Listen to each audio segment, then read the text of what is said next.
शादी को अभी मेरे 10 दिन ही हुए हैं और मैं अपने आप को बहुत खुशकिस्मत मानती हूँ क्योंकि मुझे बहुत प्यार करने वाला पति नसीब हुआ है। सास और ससुर तो पति से भी अच्छे हैं। अभी अभी शादी हुई तो ज्यादातर घर पर ही रहते हैं। दुकान अभी पापा और मम्मी संभाल रहे हैं। शादी को अब 1 महीना हो गया था।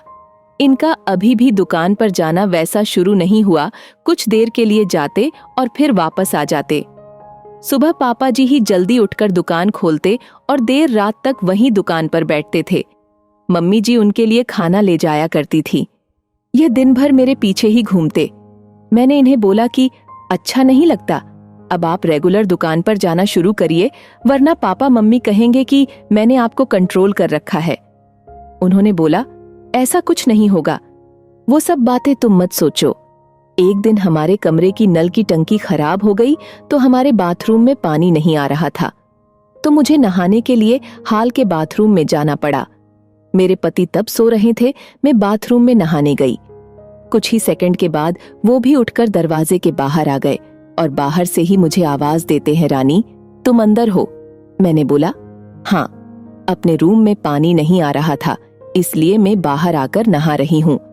फिर जब तक मैं नहाकर वापस नहीं आई तब तक वो दरवाजे के बाहर ही खड़े रहे। ऐसा वो रोज करने लगे। एक दिन वो बाथरूम में नहा रहे थे, तब कोरियर वाला आया। कोई था नहीं तो मैं रिसीव करने के लिए दरवाजे पर गई। मैं अभी उससे बात कर ही रही थी कि यह बाथरूम से टॉवेल में ही भागकर आए। आते ही मुझे जोर से कहते हैं कि तुम अंदर जाओ। फिर उसके जाने के बाद किचन में आकर मुझसे कहते हैं कि इस तरह अनजान आदमी से बात करना सेफ नहीं है, तुम ध्यान रखा करो। फिर इसके बाद मैंने कई बातें देखी, जैसे जब हम बाहर जाते थे तब वो मुझे इधर उधर नहीं देखने देते थे। कहीं खाना खा रहे होते थे तो मेरी नजरें कहाँ हैं, मैं किसे देख रही हूँ देखते थे। बार बार अपनी जगह बदलते रहते थे। मेरे पति का यह स्वभाव मेरे सास ससुर भी देख रहे थे। एक दिन पापा ने उन्हें दुकान के काम से बाहर जाने को कहा तो उन्होंने मना कर दिया। फिर पापा को ही जाना पड़ा। वो बस मेरे पीछे ही रहते। फोन पर मैं किससे बात कर रही हूँ मेरे फोन में नंबर और मैसेज भी चेक किया करते। ये सब देखने के बाद मैंने सोच लिया कि अब उनसे बात करनी होगी। इसलिए फिर एक रात मैंने उनसे कहा कि आपको मैं कैसी लगती हूँ? वो बोले, बहुत अच्छी। मैंने कहा, आप मुझ पर विश्वास करते हैं? वो बोले, क्यों, क्या हुआ?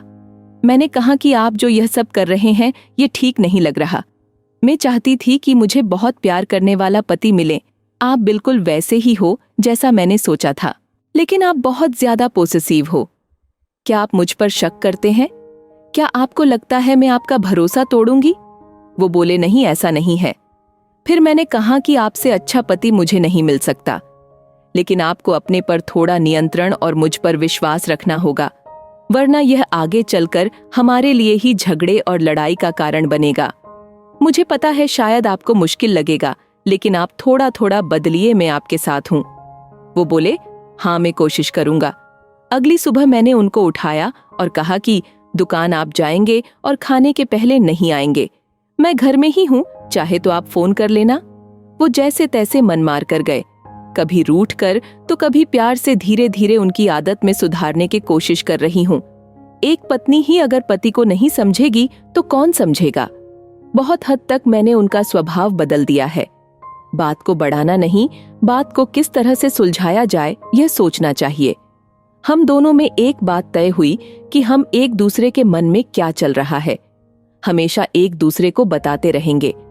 बात नहीं करना, अपनी बात मन में ही रखना ही किसी समस्या को जन्म देता है।